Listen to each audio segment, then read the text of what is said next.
It's time for Losses Above Replacement, the best baseball podcast to grace your ears, with your hosts, Alex. Gosh, I have so many questions. Also, where's my car? Splash. Strive to love something as much as my grandmother loves buying new crock pots. And Mac. If you've ever been to Boston, you know that they have amazing ice cream. Coming to you from coast to coast, it's L.A.R. Hola, folks. Welcome into Losses Above Replacement, hereby known as L.A.R. Joined today only by Alex. Mac is off drowning his sorrows in the California waters. I don't know if he's actually in California, but we're going to pretend he's in California. I think he's in California. I think he is. I'm not. Heck if I know at this point. Okay. To be fair, though, it'd be weird if he's drowning his sorrows in the California water, considering the fact that they don't have water. The Pacific Ocean. That's fair. Remember, the California Golden Bears and Stanford Cardinal are in the Atlantic Coast Conference. Yes, because they are definitely by the Atlantic. They have a coast.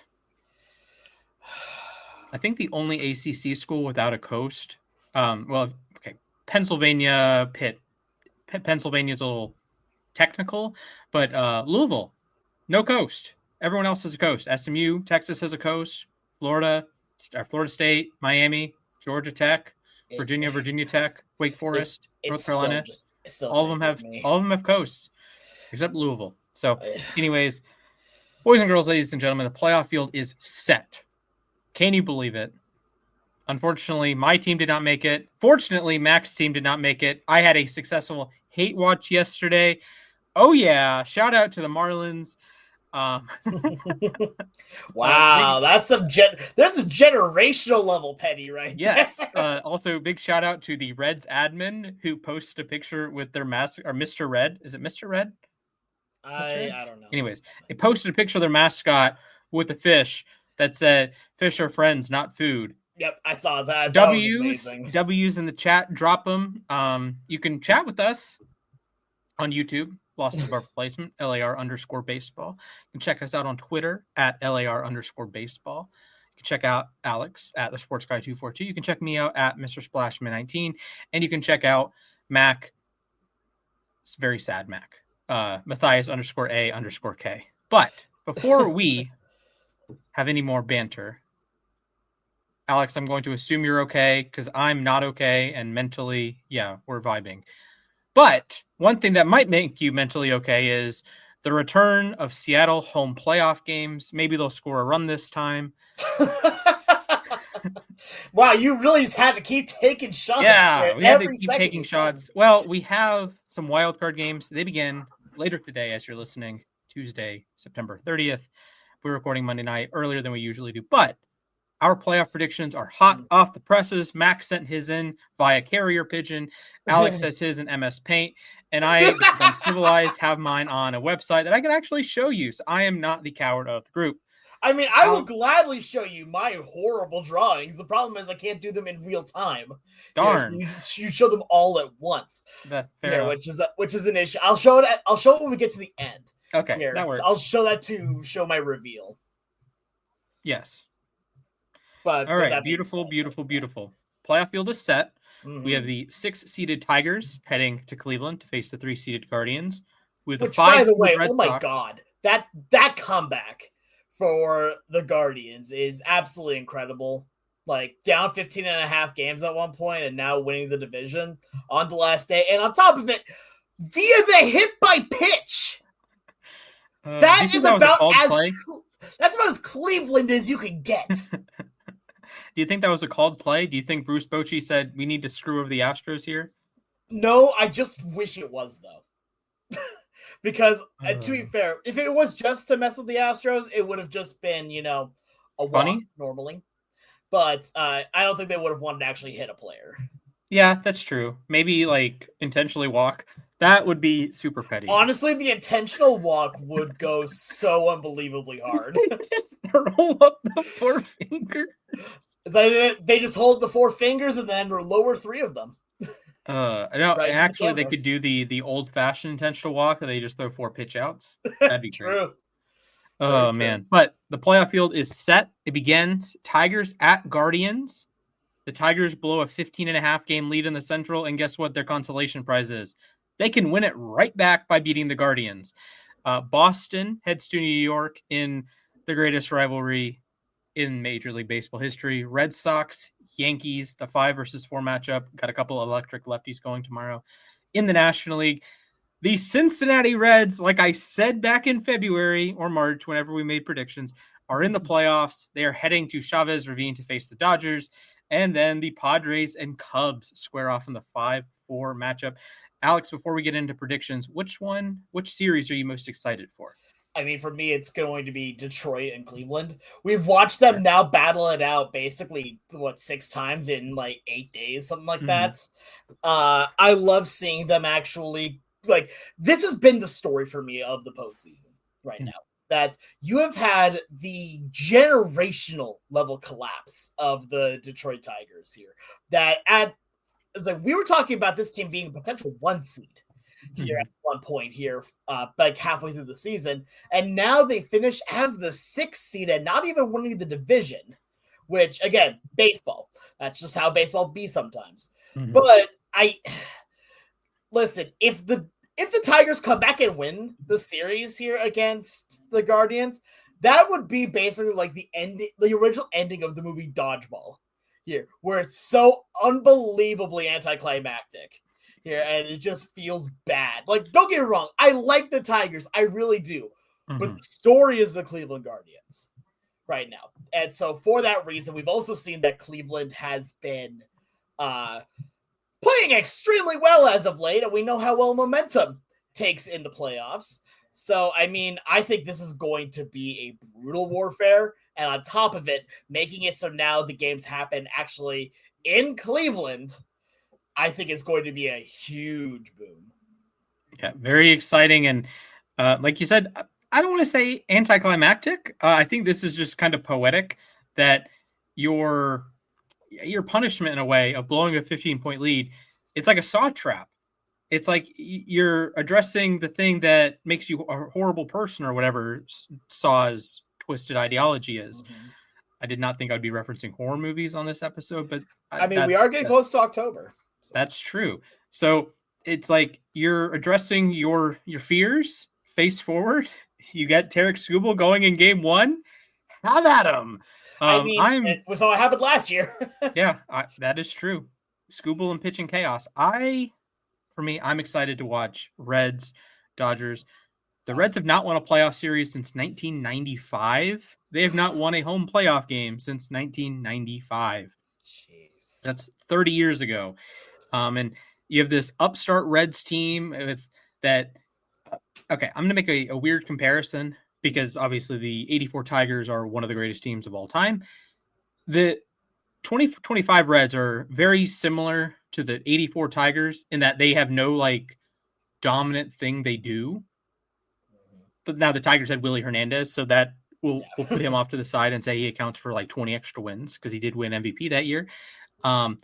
But the Reds, they kind of hit for power, but not really. They kind of pitch, but not really. They kind of field, but not really. They kind of steal bases, but not really. And it's this fun team that doesn't do anything exceptionally well, but they do everything at least competently. And I think that makes them fun to watch, that it's not necessarily going to be the same brand of baseball every day. It's not going to be the 2023 Braves that hit 307 home runs. It's not going to be a team with 3 or 4 aces like those early 2010s Phillies.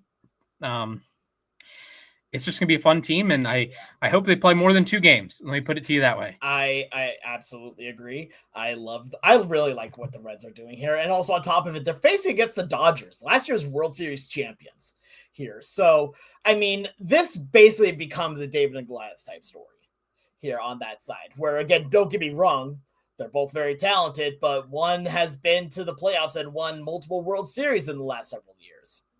So with that being said here, I think it's going to be a lot of fun, and I think the Reds could very well shock the world here. I sure hope so. You got Hunter Green going, my Cy Young pick from a previous year. That's going to be a lot of fun. Game 1 against Blake Snell. And Blake Snell's been no slouch. He's one of the most effective pitchers ever at preventing runs, and maybe he just gets on one. He did throw a no-hitter against the Reds. That was the last no-hitter. We saw 0 this season, in fact. So, yeah. Alex, are you ready to make predictions? I am absolutely ready. Gigi is also here, ready for the YouTube viewers. My cat. Right. We have one Gigi, no Max. That's crazy. I can't believe we replaced Mac with Gigi, my cat. Yes. All right. So I have Max predictions pulled up on my phone, and we will walk through his. Yep. Sounds good to me. Is clearly that we'll go 0-4, and then we can joke about it. All right. So Mac has in the National League the Reds sweeping the Dodgers, the Padres taking care of the Cubs in 3 games, and in the American League he has the Guardians beating the Tigers in 3 games, and the Red Sox sweeping the Yankees. Interesting. Okay.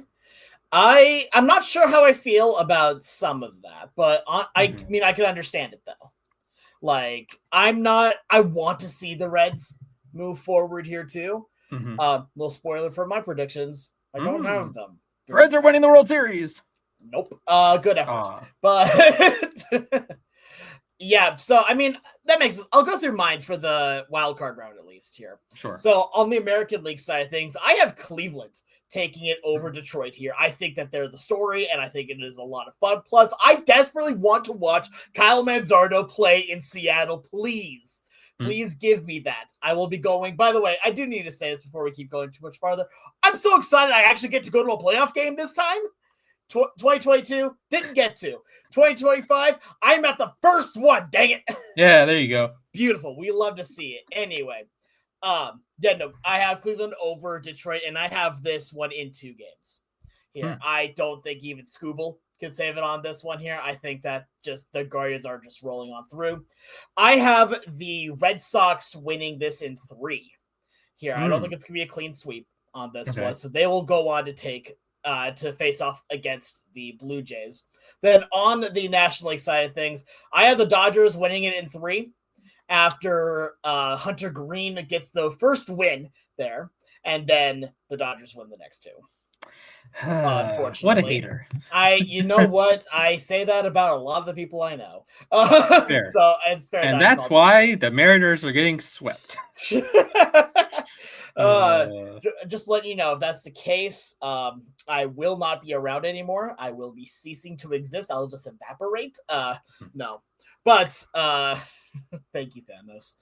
And then between the Cubs and the Padres here, I have the Padres going on this one, and I think this is going to be another 3-game here set. I like what the Padres are doing.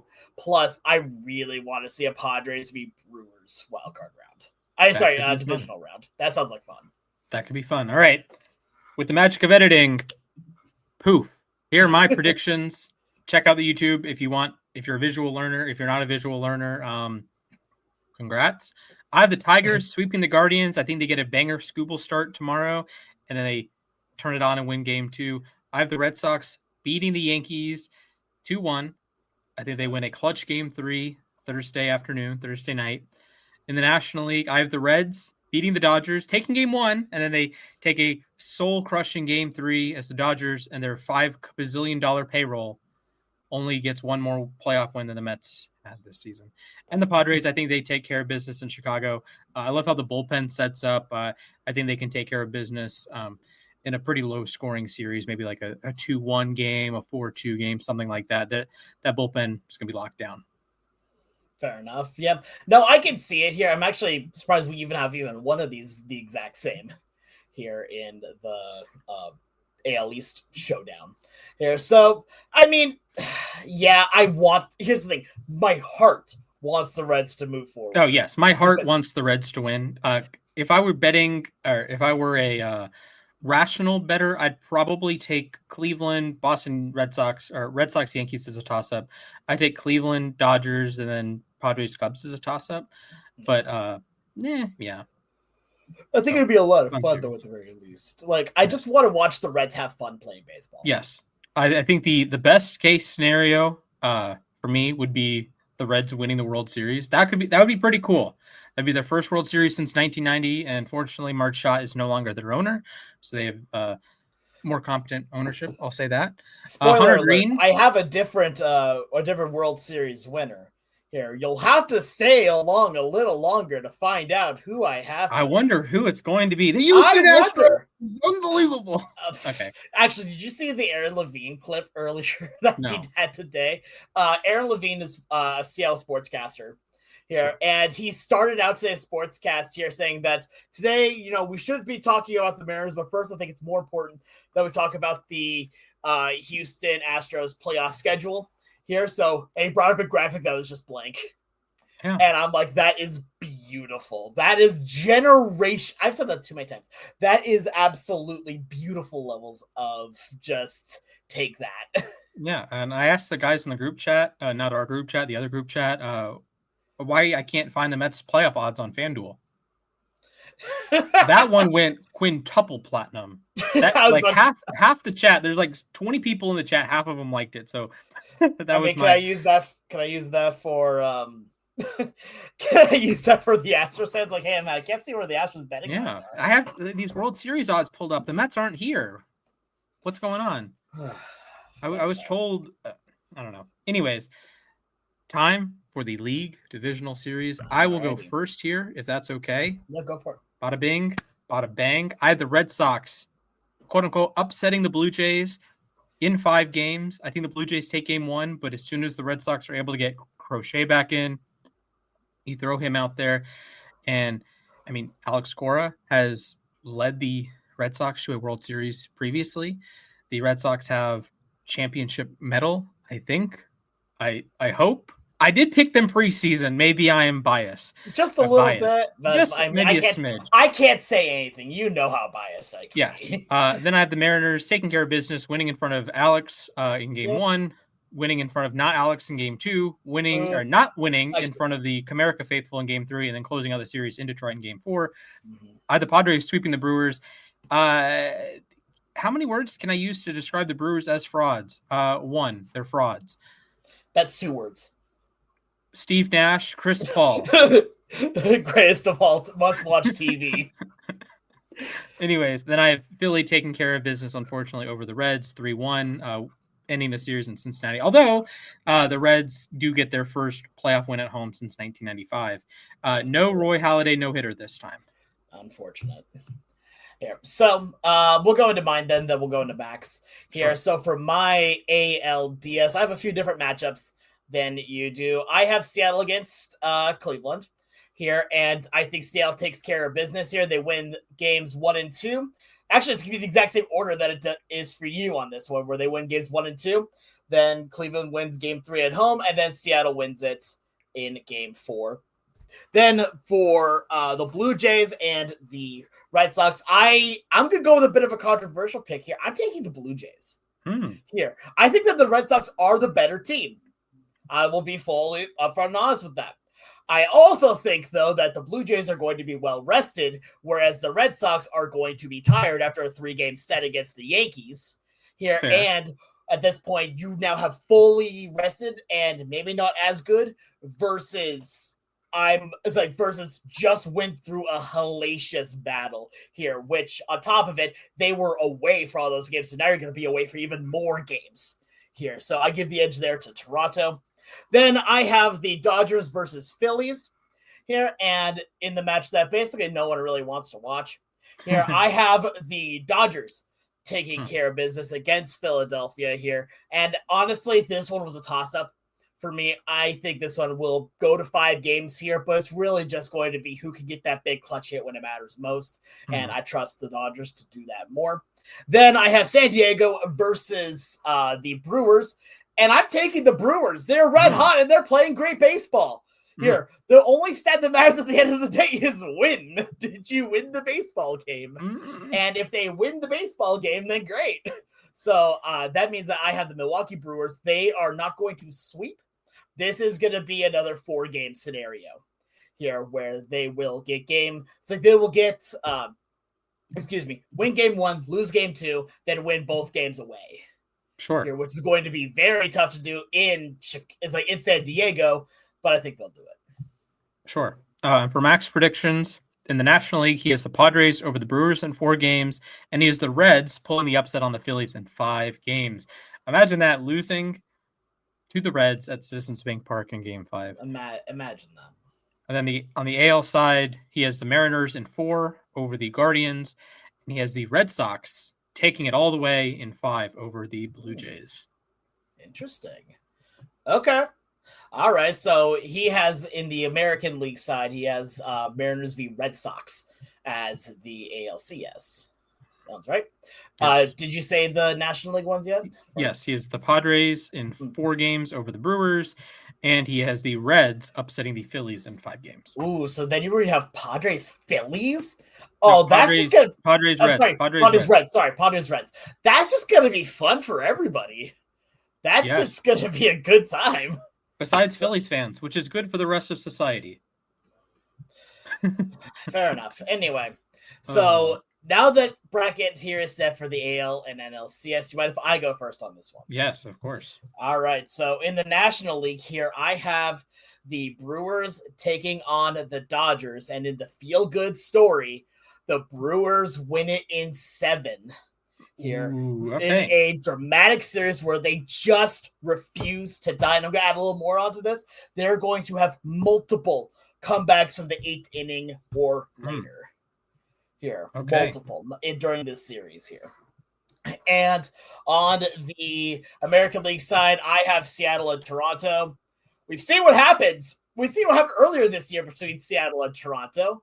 Seattle did well. You know what's going to happen again? Seattle doing well, and Seattle's going to the first ever World Series this year, baby. Let's go! Okay, I see someone's optimistic. Good I am extremely optimistic. Oh. Did you know that if you scream, you yell 10% faster? Did you know that if you look really, really hard, you can see things in 8D? You can see color. Wow. All right. In the League Championship Series for our world-famous McCorkle, he has the Padres in 6 over the Cincinnati Reds, and he has the Seattle Mariners winning a 7-game series over the Boston Red Sox. So he has a Padres Mariners World Series, also known as the Vetter Cup. Yeah, I was about to say, we have a Vetter Cup World Series would make, I would be so happy with that. That would just be fantastic, please. Unfortunately, both of you are wrong. These are the correct predictions. I have the Mariners winning Game 1 at home and then losing the next 3. They get a consolation Game 5 in Boston, and Boston closes out the series in Seattle. So Boston, you're heading to the World Series in 6 games. National League side, Phillies win Game 1. Phillies win Game 2. The Padres, they answer back. They're getting some nice innings out of the bullpen. Fernando Tatis sends him into Fernando Mania in the 9th inning with a walk-off home run in Game 4. And then the Phillies drop the hammer, win Game 5, win Game 6. They head to their 2nd World Series in the Bryce Harper era. So Boston beat Philadelphia. Philadelphia may be one of the most boring World Series I think I've ever heard. Can you believe that has only happened once previously? Yeah, I could believe that, but that doesn't mean I want to see it. 1915. Yeah, cool. Sounds good. You know what you haven't seen? The Seattle Mariners in the World Series. Now, the problem is, who wants to see that? Legitimately, a lot of people, and 2/3 of the podcast, a majority of the people on this podcast want to see that, Mr. Splashy. Okay. Well, I have Red Sox, Phillies in the World Series, and I will walk us through how the World Series goes. I will, I don't know how this is going to work if I want to go game by game. All right, we have Game 1. I have the Red Sox walking into Philadelphia, pulling out a big dub. Game 2, same story. Pitching will dominate the day. I don't know who would be set up at this point, Crochet or Bayo or one of their other arms. But they close it out. Aroldis Chapman fired up as the series shifts back to Fenway. And the Phillies take Game 3 in Boston. They answer back. They're trying to respond. Boston slams the door. They win Game 4. Game 5, Philly, they punch the door back open. Can they win the series? No. I have, as I predicted in March, the Boston Red Sox winning the World Series. Garrett Crochet, your World Series MVP. He won't get the Cy Young this year, but he will win World Series MVP. Okay. All right. So you have Boston. I don't think that was worthy of a mic drop, but appreciated. I think that it's going to be a lot of that. I think that would still be interesting. I've got other plans here. So on my side of things, we have the Chaos and Friendship World Series. Forgot about pancakes. The power of positivity and pancakes. They are the new day before they turned evil. But with that being said, we now have 7 games potentially to work with. And from this, it starts out in Milwaukee, and Milwaukee takes an early 2-game lead. It does not look good for Seattle. Seattle comes back to Seattle and takes 3 straight here off of the backs of their. Do you know starting which games you would go to, or are you only? Yes, I do actually know which ones I would go to. If you don't have to disclose if you don't want to. Yeah, I'm not going to disclose that one just yet. Maybe later. Okay. But then it's like after sweeping back at home, it goes back to Milwaukee, and Milwaukee takes game 6. We head to game 7, and in a mirror back to 1995. Good year for my team. In the 11th inning, the Seattle Mariners in a tie ball game will go to one of their ace starting pitchers from the bullpen. And he's got to have the hair to go along with it. They are going to go to one Logan Gilbert in the 11th inning here off of 2 days rest, and he will shut it down. Seattle wins the 2025 World Series. Cal will be the World Series MVP after hitting 16 home runs over the course of the first 3 games of the World Series. So, fun times. Yeah, I'd love to hear it. All right, it is time for Max predictions. All right. He didn't give me like a rundown of who wins MVP or what the order is, but I'm going to pretend I have my storytelling cap on. It's Mariners Padres in Seattle. Game 1. The Padres win 171-0. Alex cries. Game 2. The Padres win 171,000-0. Alex cries. I have a feeling you're really just trying to make me sad here, and I don't appreciate it very much, Sir Splash. I'm pretty sure that's not how. I know what the prediction already is. Yeah, but you're just adding in a little bit of extra salt because you're still salty that I made the playoffs. No, the punchline is coming. Game 3, we're back in San Diego. Mariners win 1-0. Julio Rodriguez hits a 700-foot home run in the 8th inning. Game 4, they skipped for some reason. I don't know. We're playing an 8-game World Series here. Game 4 is skipped. It's because of the Seahawks playoff schedule. That's why it's skipped. Or the Seahawks season. That's why it's skipped. Game 5, actually game 4. Padres win 6-3. They get a nice bullpen outing. Their starter goes 2 innings, gets blown up, and then they come back. They win 6-3. Game 5, technically. Mariners come back from behind. They win 3-1. Game 6. Cal Raleigh strikes out 5 times, but the Mariners win 3-0. And Game 7, the battle we've all been waiting for. Mariners, Padres, the winner wins their first ever World Series. You have fraudulent MVPs on one side. You have MVPs, future MVPs that take Deer Tranquilizer on the other side. Who will win? Who will win? And in the bottom of the 9th, I think this game would technically be in Seattle. In the bottom of the 9th, who walks to the plate? None other than Randy Arozarena. And he hits a liner off a reliever's glove, and the Mariners win the World Series. With the worst run differential ever. A la the 2001. Well, the 2001 Mariners had. The 2001 Diamondbacks had a great run differential. It was the 1960 Pirates that did not, but they won the series. So I just want to make sure, again, these are not Max words. These are the words of a salty Braves fan right now. But Hey, I did in fact have the end result. Yeah, because that's the only part that you were told you had to say. Darn it. I was gonna actually have a Braves A's World Series. I mean, listen, you really are like. There's a reason why your cap right now has the F on it for failure. I'll tell you what. Oh wait, no, it has F for. I can't finish that line. Correct. Anyway, so with that being said, two of us have predicted that the Seattle Mariners will win the World Series, and one of us is wrong. So with that being said, that is true. One of you will be wrong because you had different predictions. Yeah, we all had different predictions, just different paths. Okay.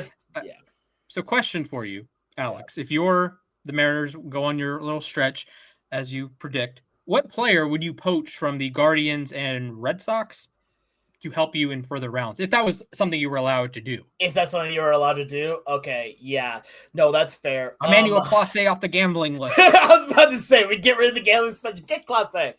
I just lost Kate Smith, honestly, from Cleveland would be a great shout to have here.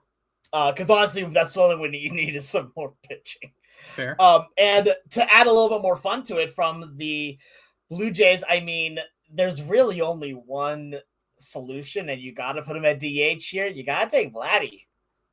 Absolutely fair choice. I mean, to be fair, my other thought was taking Shane Bieber. So you have another starting pitcher, and also one from Cleveland. Yeah, but at the same time, how can you not take Vladimir Guerrero Jr. from that team? I'm curious, why don't you take Jose Ramirez? Yeah, I mean, J-Ram definitely works. I just really like having bullpen up. J-Ram is definitely a really good shout, though, as well, obviously. Fair. Also, I'm trying to figure out where would you play him? That's a good point. Yeah, because, I mean, right now, Gino's been playing Gold Glove level third base, too. I'd probably play Gino at first and have J-Ram at third. But you have Naylor, who's been nails. DH. Or DH, and you can put Harry Ford in at catcher. I mean, yes, but at the same time, also, then now you have the Toronto thing, and you take Vladimir. Now you're really like a little too full on. Yeah, that's true. I take Stephen Kwan, have a extra loaded outfield. Honestly, yeah, Stephen Kwan's not a bad idea either. But I think between Kwan and Cade Smith here for lockdown in the bullpen, I think I'd rather have that than another outfielder, which right now we have 4 really good outfielders. Sure. So George Springer would be a nice DH. He had a 160 OPS. I will not be putting George Springer on this Mariners team. He has the World Series pedigree, my friend. He has a trash can. That's all I is statistically the greatest World Series performer ever. Don't fact check that. He is statistically used a trash can. Different he story. Statistically won World Series MVP. He is statistically getting away from my team. Okay. He does have a career 1.295 OPS in the World Series. That's cool. Good for him. Anyway, he has 7 World Series home runs. Pretty good. All right. Alex, playoffs are done, or the playoff predictions are done, and 2 managers' tenures have come to an end. We start in Minnesota, in the land of disappointment this season, a team that some of us picked to win the division. They did not actually win the division. They were quite garbage. Unfortunately, that is the Minnesota Twins. So, Alex, while I pull up Rocco Baldelli's stats as a Twin, any thoughts here as you see this 70-92 record? The Twins had won 80-plus games the last 2 seasons. They had won the division and won a playoff round back in 2023. But last year they had a huge collapse, and this year they really struggled, particularly early on, and they traded away pieces. But Rocco Baldelli is a guy, a .511 winning percentage, led them to a division title in 19, 20, and 23, and won a playoff series, the first Twins manager to lead them to a playoff series win in 2 decades. So, Alex, what are your Rocco Baldelli thoughts? I think they had made this decision back in July here, and they just wanted to keep on with it without having to pay the opt-out clause on his contract and to then just have someone else be the interim. I don't think that what happened is Baldelli's fault, especially when you take a look at the tenure over the last few years. Here, the fact that what you just now have to work with here is the team just had a dreadful downturn. Here, at the beginning of the year, they weren't amazing, but they weren't horrible. They were just there. Then they had one truly bad stretch here, and the team just decided, all right, you know what? We're not winning the division. Obviously, the Tigers are going to win the division. ... Surely they won't blow a 15-game lead. Surely not. Surely not. And so, and I am serious, but don't call me Shirley. But they then basically just decided to go full fire sale. So the real MVP of the team is the Twins admin here for social media, who had to make all of those graphics. I think that basically the entire premise of this decision here is that they're going to try and find someone else on the job market. Here, I think that there's going to be a number of names here that are still even on the hot seats. They've not been officially released here, but there's going to be a few other names out there. But yeah, no, this team has just been so... You take a look at where they started, right? Where you had all these great players who had a lot of great pitching relievers at the very least, and then just decided to throw it all away at the end here when you decided you couldn't win. So let's build up for the future. Let's just nuke the team. So, I mean, for Baldelli, I think he's going to land a job somewhere else. Mm-hmm. I don't think that is far-fetched to say at all here. I think that he has shown that he is good at building up a team. He is good at working with younger talent here and has that pedigree now where he has taken the T's and made them the Twins again. So, at this point here, yeah, I think Baldelli is going to get a job fairly soon, honestly. And I've heard, I'm not going to say this is exactly what's going to happen here, but I have heard that the Astros are potentially interested and would let go of current manager Joe in order to get him. I'm not saying that is any guarantee. There's no news source on that. That's just what my gut feeling's telling me.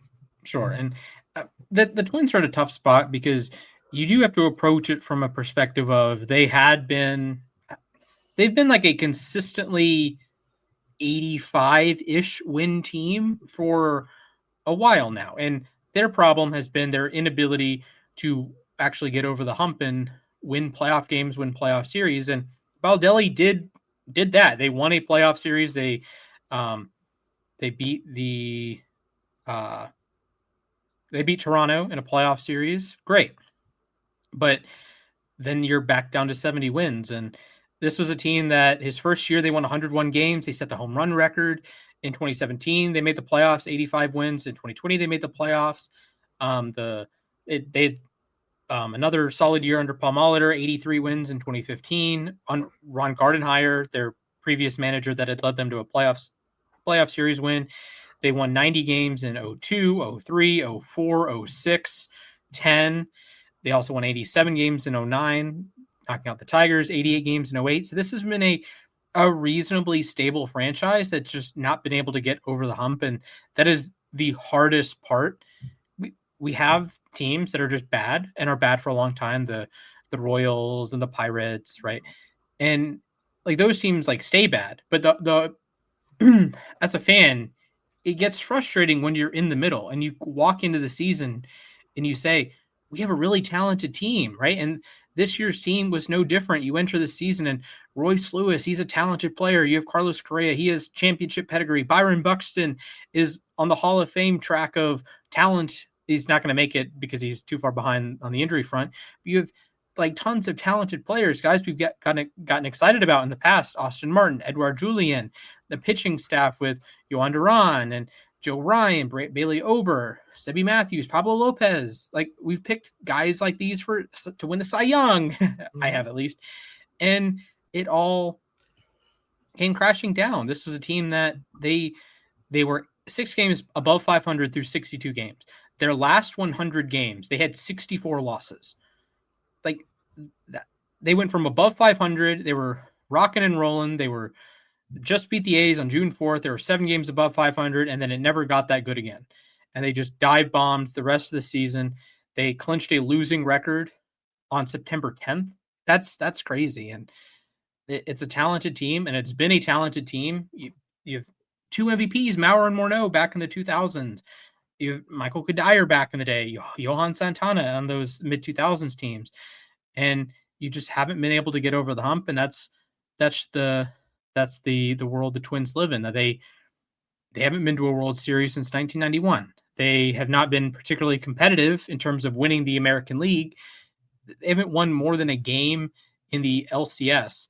They won a game in the last time they won an ALCS game was 2002. That was the last time they played in the ALCS. And that's their only ALCS win, their only ALCS appearance since 1991. So that's the problem you run into. You've had talented players, you just haven't been able to put it together and like win multiple playoff series, even really compete at the top of the American League. You're muted. You're muted. Sorry, I'm muted because I was typing something here. But no, yeah, you're exactly right here. Like, it's fun because we talk about the players here that they've had here, that some of them legitimately are like cornerstone level players here. Byron Buxton here is one. I mean, Johan Duran, I still think has probably the nastiest pitch in all of baseball here. Yeah, it would be nice if he wasn't pitching for a certain team that wore blue and red that played in the city of brotherly love. He just loves it, man. It's a great time. But no, like, I just want to see with them, like, because they have all the pieces. The problem is trying to put them all together, and a lot of times, a lot of the fixes that they have for this team here feel like band-aids. Here, they don't feel like a real solution here, and those solutions have shown what the true shortcomings are. Here, like, you'll have these incredible ball players, but it's not 3 or 4 ball players that make a baseball team. It's 26 right here. And that's really kind of, I think, been their issue here. Like, it doesn't matter if you have an all-star closer if you can't score enough runs to have a safe situation at the end of the game. It doesn't matter if you have one guy that hits 4 home runs here every time up if your pitching staff is going to give up 8 runs in the game. You have to be able to level it out here. And the team has had talent. They just haven't been able to supply that talent with enough, at least, supporting cast to make it work. Like, I think they made a great move in the offseason getting Ty France. And he's proven to be a great asset for the team at first base. Problem is, you didn't have a whole lot else. Here, the starting pitching really left a lot to be desired for this team, and you had a lot of question marks. Here, Royce Lewis, if I remember right, was out for a lot of the year hurt. Byron Buxton, that's every year, unfortunately. Exactly. Yeah. It's like Byron Buxton is always an injury concern here, and you just kind of have to play that game of, are you going to be healthy all year long here? And unfortunately, when it comes to the Twins, it does not look that way. And moving on to another coach that is a manager that has been let go this year, Bob Melvin of the San Francisco Giants, after a 500 season that they slipped out of playoff contention in the last few weeks. He has been let go after 2 seasons on the job in the Bay. 81-81 record this year, 80-82 last year. And Melvin, a 3-time manager of the year, former Mariner manager, a manager that has taken multiple teams to the playoffs, the Diamondbacks in 2007, the A's multiple times, and the Padres in 2022, did not have the same success with the Giants.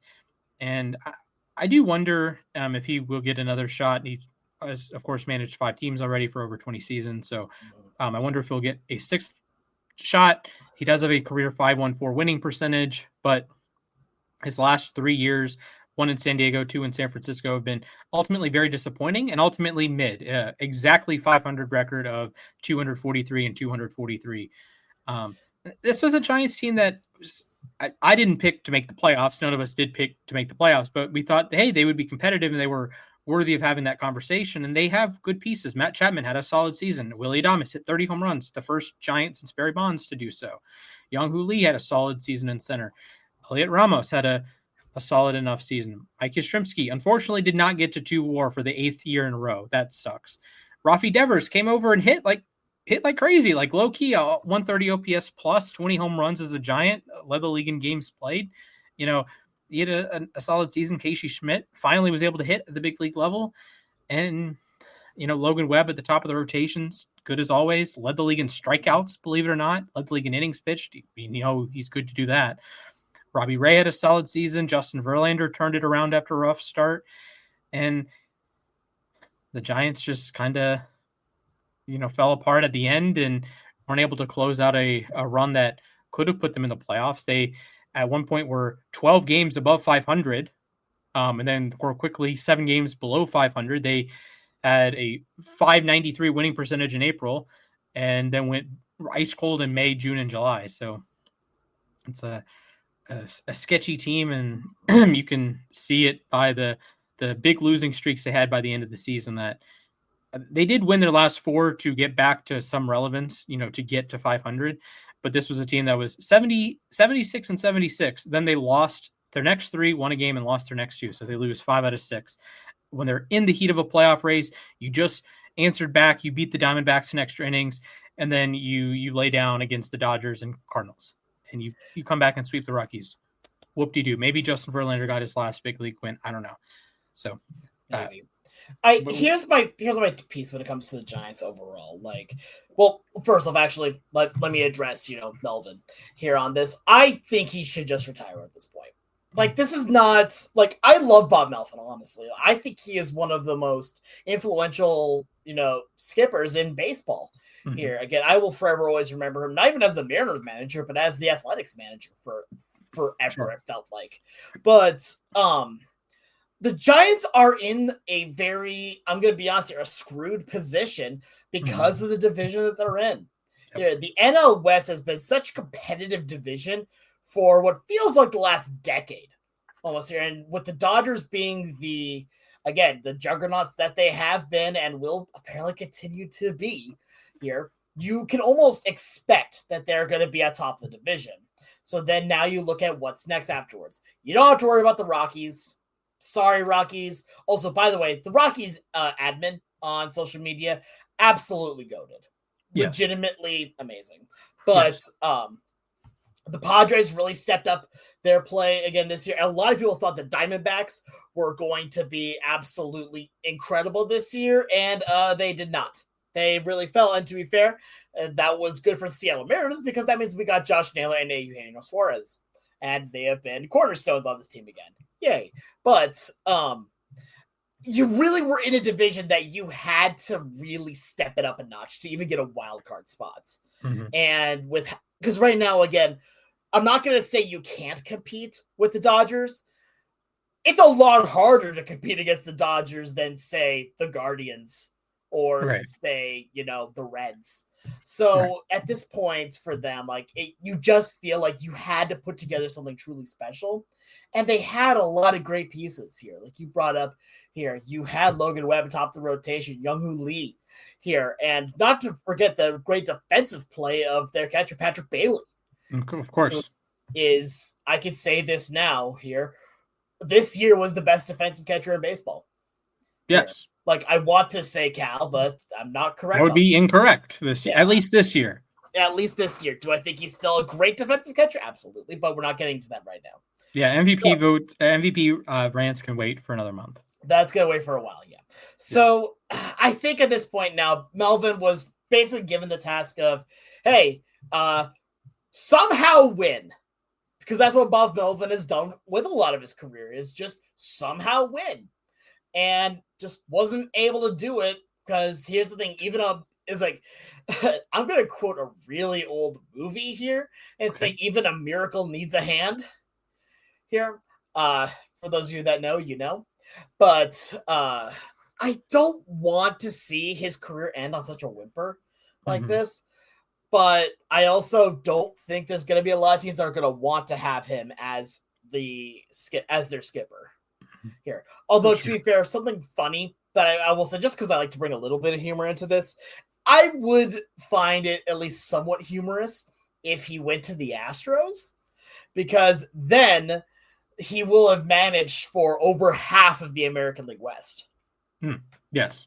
And you throw in his managerial tenure with 3 different NL West teams. Exactly. So he's the master of the West. Yeah, he is the West.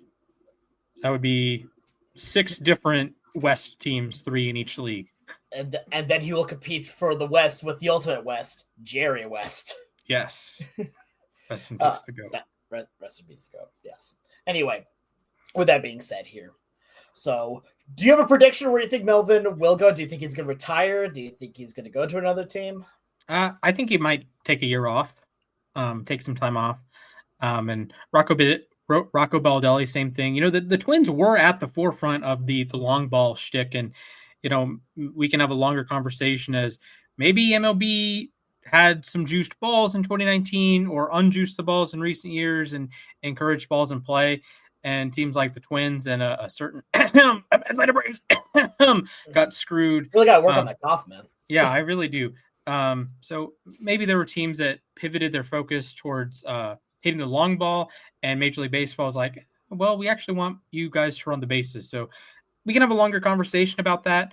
Maybe Minnesota is the greatest casualty of that because Atlanta did win a World Series and did have a 104-win season. Were, you know, routinely successful until this season. So maybe that's a story for another time, though. But yes. Next on our docket, Alex, I heard you have trivia. I do, and this is a special one-player trivia because we are Macless today. Boy. So I've been watching a lot of Taskmaster lately, one of my favorite shows. Mm-hmm. And I saw a task that gave me an idea for how to run a trivia game. And so I call this trivia Greed. What is going to happen is I have one player from each of the playoff teams here that is set here. And you have to tell me who the player I have selected for each team is. You don't get any hints. Okay. So you're thinking, how am I going to figure out who the player is? Do I need a pen and paper? Potentially more likely not. Okay. Here, I will be keeping track of the maths with this. The way that how you will be finding out who these players are is by buying hints. Here, by buying hints, I have 5 different hints for you. A $1 hint, $2, $3, $4, and $5. Where the $1 hint is the cheapest, also not going to help you as much. Okay, he's a baseball player. He's a baseball player. No, he's on a playoff team. He's on. Yeah. Yep. You got it. Yep. You nailed it. That should be the $0 hint. $0 hint. Baseball. But I have randomized the teams here, and I picked a player from each team. The hints, how they work here. You can only make one guess per hint that you get here. Sure. So, like, if you took the 2 and then just kept naming off names, wouldn't give you anything. You wouldn't work on this. Your goal is to have the least amount of money here. But if you do not spend the least amount of money. Yeah, spend the least amount of money. Okay. But again, if you do not get the question right after a hint, you'll have to buy the next hint. Buy another hint. You get to choose which hint you buy, though. Sure. All right. So does that make sense? Yes. All right. Fantastic. So the first one, I'm not going to tell you a team. Well, let me tell you first off what the hints you're buying are. Okay. So, am I guessing a player for each team? Or... Yes. Player for each team. I'm not going to tell you 12 players. Yeah, 12 players? Yeah. It's going to be 12 players. Here. For the $1 hint, you will get the year and the team that they were drafted. Okay. For $2, you will get the team that they have spent the most time with. Okay. For $3, you will get the team they're currently on. Okay. For $4, you will get their primary position. Okay. And for $5, you will get their nickname. Okay. So, again, you're one of the smartest cookies here. Am I allowed to guess without spending money? I will give you one guess. Okay. Yep. Okay. That works. And that's, of course, for over the entirety of that one player. Right. Here. Sure. Okay. All right. I have the first one at the ready here. All right. Would you like to make a guess? You want me to pick a team and start? No, I already have that all set up for you. All right. So you don't know the team? Let's go begin. ahead and buy a hint. I don't get the team? Nope. Remember, that's one of the hints. Oh, okay. Well, okay. I'm going to go with... What team are they currently on? Cal Raleigh. That is incorrect. All right. Now buy a hint. Okay. I'd like to buy a $4 hint. So the position of this player, primarily a shortstop. Trey Turner. That is correct. It is Trey Turner. Bang. Okay. Wow. Wonderful. Okay, cool. I should also, by the way, say I'm not going with like hyper obscure players because I'm not mean. Because I also know that already this hint system is hard enough as it is. Okay. So all Phillies, right, we're good. You got the first one. You got the Phillies out of the way. All right. So your next one. $1. Well, let me have my pre-guess first. Okay, your pre-guess. Go for it. Yoshinobu Yamamoto. That is incorrect. All right, let's get your hint. All right, $1. The $1 hint. So that is the team that drafted them and the year that they were drafted. The team that wait, is it the hint? Yes, it is. Yep. They were drafted in 2021 by the Oakland Athletics. And no round or anything, so I don't know if it's like a really obscure, like a really like low round. I guess not as old as some previous years, but I'll tell you what. I'll give you what my general estimation of the round is. So let's not like I'm not gonna tell you what round it is. Okay. But I'll tell you like the area. Oh, sure. It's an early round draft pick. Okay. I'm gonna go with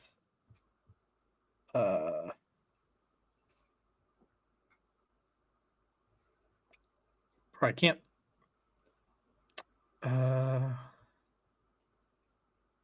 would honestly be shocked. Yeah, I got I got nothing with this clue. I'm gonna say, I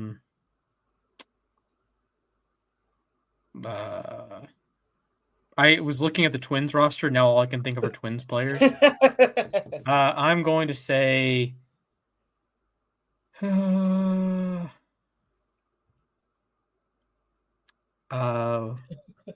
Leo Rivas. That is incorrect. $2. The $2 hint, which is the team they have spent the most time with. That team would be the Oakland/Athletics.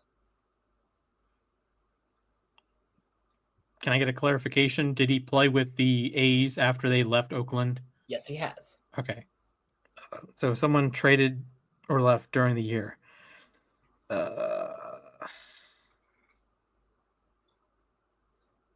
I probably should have gotten. So, Langoliers. You can see why I call this game greed, by the way. Butler. Oh. Mason Miller. There you go. You got it. Okay. Yeah. Wonderful. Good job. All right. So Mason Miller was signed for the Padres. So now your next one is ready to go. Would you like to take your guess? We will go with Bryce Turang. That is incorrect. Good effort, though. All right. $1. $1. $1. This person was double checking here. Why am I having trouble? I had this here.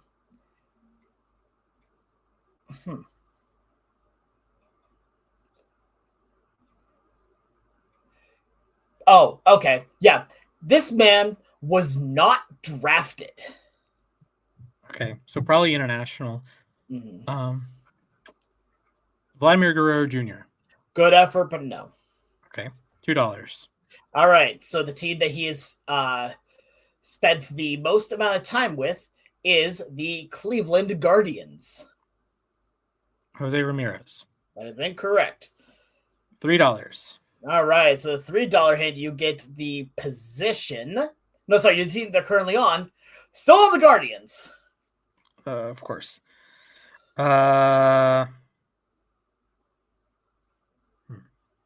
So undrafted, well, international Guardians, not Jose Ramirez. Spent most of his time with the Guardians. I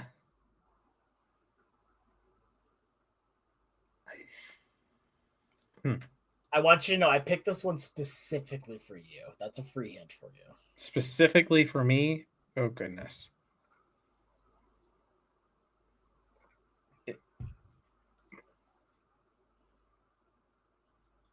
Is it a manual Class A? It is not a manual Class A. They have to be on the roster Okay. on the 40-man. Good effort, though. So sure. Go for the $4 hint then? Yes. All right, the $4 hint. You get their position. He is according to baseballreference.com, right fielder, pinch hitter, and first baseman. Oh, it's Big Christmas. John Kenzie There Noel. you go. It's John Kenzie Noel, Big Christmas. There we go. Beautiful. Yeah. I was really hoping you just go for the 5. Yes. That Okay. really Actually, that's not a bad idea. If I have to burn through the first 3 clues, anyways. All right. Next player. I want the free guess. go for it. We are going to go with Julio Rodriguez.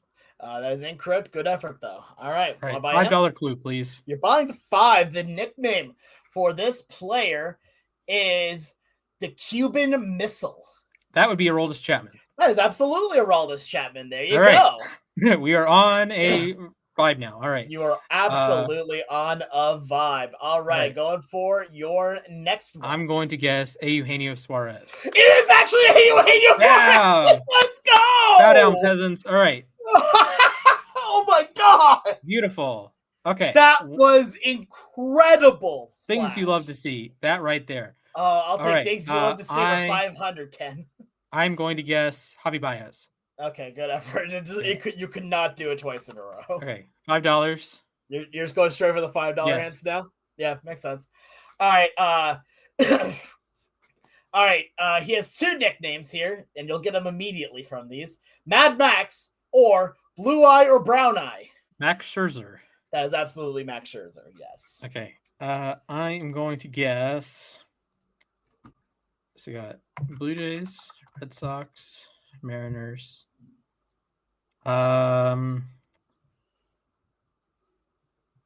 Phillies.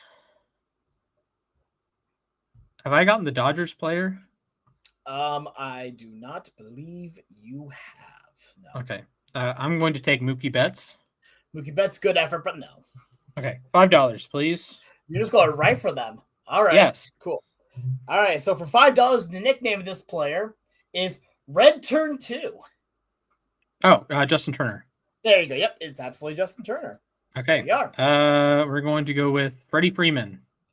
All right. On the next one, you're guessing Freddie Freeman. That is incorrect. Good effort, though. Okay. $5. All right. So this is now your thing with it is that you're just going to go for the $5 hints. I know. I respect it.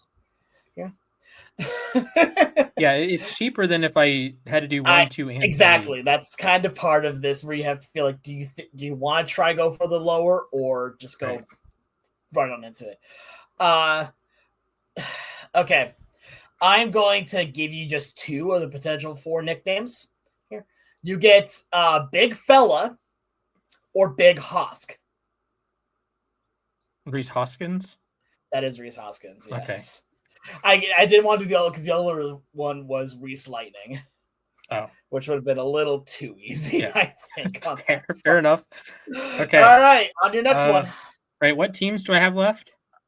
You currently have, pulling that back up here, you currently have the Reds, Dodgers, Tigers, and Yankees. Okay. I'm going to go with Max Fried. That is incorrect. Good effort. Okay. $5. $5 nickname hint for this one is Muntz. Who? Muntz. Can you spell that for me? Munce. Max Muncy. There you go. Yep, you got it. It's like what? I wanted to go English? Muntz. No, it's not English. It's it's an accent. Oh my goodness. Right. Okay. All Last right, 3 next. teams. We're going to go with Hunter Green. All right. Good effort. Good effort.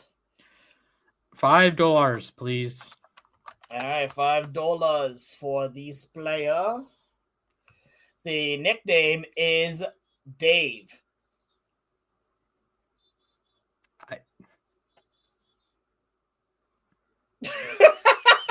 Dave? Dave. He has another one, but I'm not giving you the freebie here. I can't believe one of his nicknames is Dave. That's honestly really funny. Is it Giancarlo Stanton? It is not Giancarlo Stanton. Okay, $4. All right, $4 hint. Double checking what that is. That is the position. He is a relief / closing pitcher. So what? Yankees, Reds, and Tigers are left. Mm-hmm. Dave. I honestly can't believe that's what they put this here as one of the nicknames. I might be cooked. Dave. What? Yeah. No, I'm with you on this one. Will Vest. No. I like the... I'll tell you what. For another 4, if you want, I'll give you the free nickname. Or you can try to get it from the other clues. We'll go 3. Okay, so for 3 is the team they're currently on. They're currently on the Yankees. Okay. Devin Williams. It is, in fact, Devin Williams. The other nickname was the Airbender. Oh. You can see why I couldn't just give you that one. Sure. Okay. Tigers and Reds, the World Series matchup we all hope for. I'm going to guess.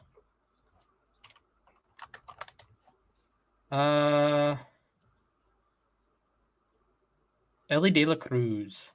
Good effort, but no. Okay, $5. $5 hint nickname for this one. K. Derek Skubal. Nope. Okay. Just the letter K? Nope. The word, K-A- the letters K-E-Y.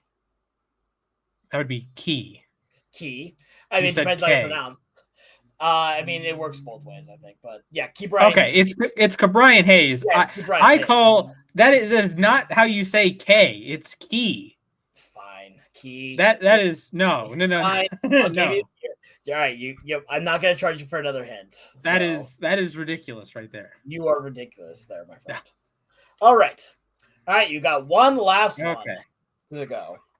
I am going to go with Riley Green.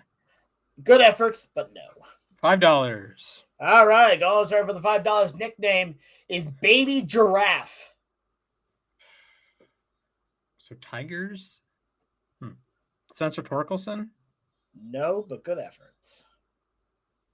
$4? All right, $4. Here you get to know that this person is a center fielder. Parker Meadows? It is, in fact, Parker Meadows. All right, you've gone through all of the players. Here, your final total cost. Oh my gosh, I wish you would have spent one more because it's $68. Okay. So 5 and change per team. Yeah, honestly, that's not bad. Here, once you basically started just going straight to the nicknames, it's like, all right, cool. Yeah, I figured out the meta, and I got the was it Mariner that I got? You got Eugenio Suarez, right off the rip. Which there we go. That so nice to get 0 for you. That was your third time going for a Mariner, by the way, and you just guessed the right Mariner at the right time. Yes, because first was Cal, second was Julio, then you went Gino. So would you have given it to me if I guessed like a player, like if I like the last player was Parker Meadows, right? Mm-hmm. But if that was my first guess, would you have gone down and said, "Oh yeah, you're right, Parker Meadows," or was it player by player? It was player by player. So I could have said Parker Meadows 11 times and gotten it wrong 11 times. I mean, yeah, you could have. That would have been cruel. I mean, yeah, but at the same time, I also made the extra stipulation that you could make a guess with no money on the line here. That's true. And that was that was not part of it. Okay. GG's. GG's. All right. I might try to give this to Mac at some point to see how well he doesn't see who wins. Could be like that. Yeah, sure. All righty. And with that said, it's our time to ourselves. I would like to go first, Alex, if that's okay. That's fine. Count me down. All right. Your time begins in 3, 2, 1, begin. Great weekend for hate watching. Georgia lost, bang. Penn State lost, bang. Mets lost, bang. L. Unfortunately, the Ravens did lose, so people who hate me succeeded. The Braves missed the playoffs, so they also succeeded. Ashton Genty is our glorious king, Lord and Savior. 3 touchdowns, his Allegiant Stadium, not his first at Allegiant Stadium because he did so multiple times with Boise State against UNLV in the Mountain West Championship games. I digress. His first NFL touchdown at home as a Raider. Woo! Clap it up, boys. Okay. I think that's about it. Hate watching is fun. I mean, I'm not going to disagree. I don't think I've hate watched much. I mostly hate watch if I have something that I don't already want to watch going on. There's a team with an H on their hat that I think you hate watch. I mean, you hate follow along. I hate follow along. Yeah, that's like second cousins. Yeah, all right, Alex. Yep. Your turn, sir. All right, give me a countdown. 3, 2, 1, begin. As much as I just want to be happy that Seattle has won the division for the first time since 2001, there's another thing that's on my mind here, and that is feeling terrible for what is happening here. So one of the other things that came out as of recent was that Root Sports, the broadcast media that the Seattle Mariners have been on for a while, would be closing its doors here, and that's the Seattle Mariners would be under the MLB umbrella here of media. Why? First of all, I'm mostly okay with that, just because, you know, I want more consistent media at that point.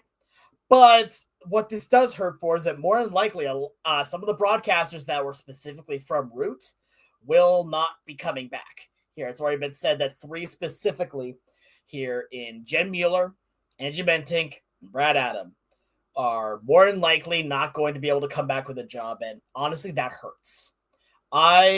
These people have given decades of time, blood, sweat, and tears to this team. And they have seen the heartbreak. They have seen the pain here, and they have been around for every bit of it over the last several decades. Angie even said that she had met Brad before she met her own husband. And that last segment here they had where it was the 3 of them just talking was powerful. And it brought a tear to my eye, as well as the little montage they did at the end of it too.